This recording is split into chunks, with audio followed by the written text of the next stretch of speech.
바이엘은 뮌헨의 동점골 기점이 되는 김민재의 미친 헤딩 걷어내기가 독일 현지 매체들 사이에 큰 화제가 되고 있는 가운데 일부 팬들은 어떻게 저렇게 긴 거리를 헤딩으로 연결할 수 있는지 불가사의할 정도라며 혀를 내두르고 있습니다. 일부 전문가들은 언뜻 보면 그냥 대충 헤딩으로 걷어낸 것이 우연히 사내에게 연결된 것처럼 보이지만 모두가 놓친 김민재 특유의 수비 동작이 있다고 말하면서 자세히 보면 김민재의 영리하고 지능적인 플레이가 뮌헨의 동점골을 만들었다고 해도 과언이 아니다라고 분석해 많은 팬들의 궁금증을 자아내고 있습니다. 왜 일부 전문가들이 김민재의 미친 20m 헤딩 패스 속에 모든 걸 계산한 지능적인 트릭이 숨어 있다고 말하는지 더 스포츠가 자세히 알아보겠습니다.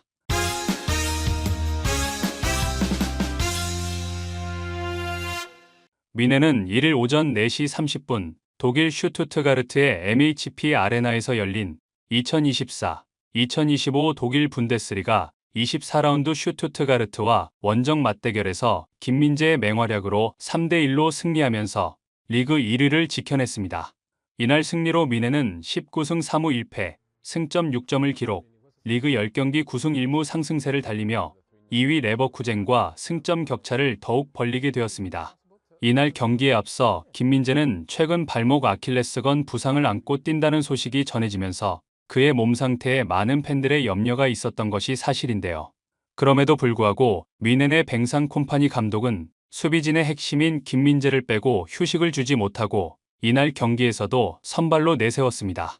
하지만 콤파니 감독의 바람과는 달리 뮌헨은 전반 34분경 공을 가지고 전진하던 사내가 미끄러며 상대에게 볼을 헌납하고 이것을 슈투트가르트가 놓치지 않고 슈팅, 뮌헨의 골망을 가르면서 이날 원정 경기가 쉽지 않을 것이란 것을 예상케 했는데요. 그러나 뮌헨은 전반이 끝나기 전 45분경 올리세의 골로 동점을 만들며 추격을 시작했고 후반전 들어 2골을 넣으며 결국 3대1로 승리해 뮌헨 팬들은 안도의 숨을 쉬었습니다. 김민재는 이날 리그 7경기 연속 선발 출장 기록을 세우며 수비에서 맹활약을 했는데요. 수비 파트너로 토트넘에서 이적한 다이어의 엄청난 수비 구멍을 종횡무진하며 김민재가 홀로 상대 공격을 막아내는 장면은 이날 명장면으로 꼽기에 충분했다는 것이 많은 팬들의 분석입니다. 김민재는 2대1로 뮌헨이 앞서가는 상황에서 상대의 맹렬한 동점골을 바라는 공격을 후반 74분경 막아내 팬들의 박수갈채를 한몸에 받았습니다. 일부 전문가들은 저렇게 골문과 가까운 위치에서 다이어가 느린 발 때문에 돌파를 당하면 그 이후 골문 쪽으로 빠른 컷백이 들어와 실점할 가능성이 굉장히 높았다고 말하면서 하지만 김민재는 이 상황에서 침착하게 좋은 위치를 미리 선점, 공을 곧바로 걷어내는데 김민재가 왜 정상급 수비수라고 말하는지 한눈에 알 수 있었던 장면이라고 칭찬을 아끼지 않았습니다. 김민재는 이날 풀타팀을 소화하면서 태클 1회, 공중볼 경합에서 4차례 승리했고 무엇보다 걷어내기를 무려 11회나 쓸어 담으며 진공 청소기 같은 활약을 펼쳤는데요. 김민재는 안정적인 수비와 함께 동점골의 발판을 만드는 기점 역할도 해냈습니다. 전반 추가 시간 김민재의 헤더 클리어링이 하프라인을 넘어 사내에게 연결됐고 사내는 곧바로 전방에 위치한 마이클 올리세에게 결정적인 패스를 찔러주어 올리세는 골키퍼와 1대1 기회를 잡아 정확한 슈팅으로 상대 골망을 갈랐습니다. 독일 현지 매체들 역시 김민재의 맹활약에 극찬을 아끼지 않았는데요. 독일 스폭스는 김민재의 활약상에 대해 뮌헨 최고의 수비수라면서 김민재는 여러 차례 뛰어난 수비를 기록했다. 또 김민재가 공을 차지해 올리세의 동점골을 만들어내기도 했다고 칭찬을 아끼지 않았습니다. 이와 함께 평점 1을 매겼는데요. 독일 매체는 일반 통계 매체와 다르게 점수가 낮을수록 좋은 평가를 받았다는 뜻이기 때문에 김민재의 평점 2점은 상당히 맹활약을 했다는 뜻이라는 것이 전문가들의 전언입니다. 김민재는 이날 선발로 출전한 선수 중 두 번째로 높은 평점에 해당했는데 올리세가 1.5점으로 최고 평점을 기록했는데요. 또 다른 유럽 축구 통계 매체 풋몹도 김민재에게 높은 평점 7.7을 부여했고 또 다른 통계 매체 후스코어드닷컴의 평점도 7.25로 좋았으며 소파스코어의 평점은 7.1이었습니다. 일부 전문가들은 이날 경기에서 가장 큰 분수령은 먼저 실점을 한 뒤 동점골을 만들어낸 전반 45분경 상황이라고 말하면서 김민재의 기점 패스인 헤딩 한 방이 상황을 완전히 역전시켰다고 말했습니다. 이 설명을 들은 일부 팬들은 김민재의 헤딩 장면을 보면 좀 충격적이라고 혀를 내두르며 단순히 헤딩으로 걷어내는 게 아니라 전방으로 패스를 한 것 같은데 저 거리가 완전히 미쳤다며 극찬을 아끼지 않았습니다. 또 다른 몇몇 전문가들은 이 장면을 두고 언뜻 보면 별것 아닌 단순한 헤딩처럼 보이지만 저 안에는 김민재가 가진 놀라운 헤딩 기술이 숨어 있다고 말하면서 아무나 할 수 있는 기술이 아니다라고 말해 많은 팬들의 궁금증을 자아냈는데요.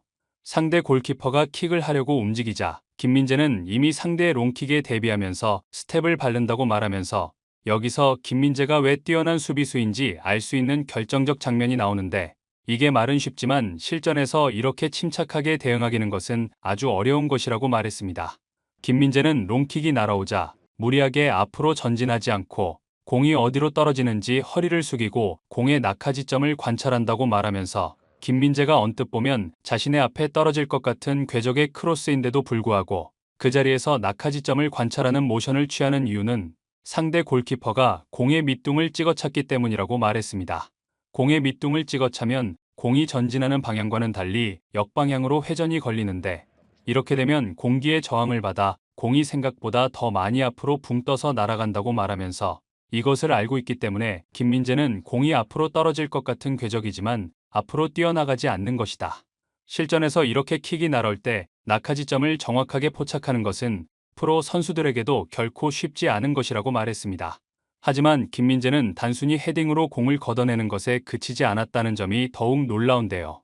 일부 전문가들은 김민재는 상대 골키퍼가 뮌헨의 수비라인 뒤쪽으로 킥을 하려고 하면서 상대팀이 공격을 위해 킥앤러시를 할 것을 파악해 헤딩을 할 때 몸에 반동을 주어 최대한 공을 앞으로 전진시킨다고 말하면서 이 한 번의 걷어내기로 무려 9명의 상대 선수가 역동작에 걸리면서 상대팀은 수비 뒷공간을 한순간에 노출하게 되면서 광활한 공간이 열린다고 말했습니다.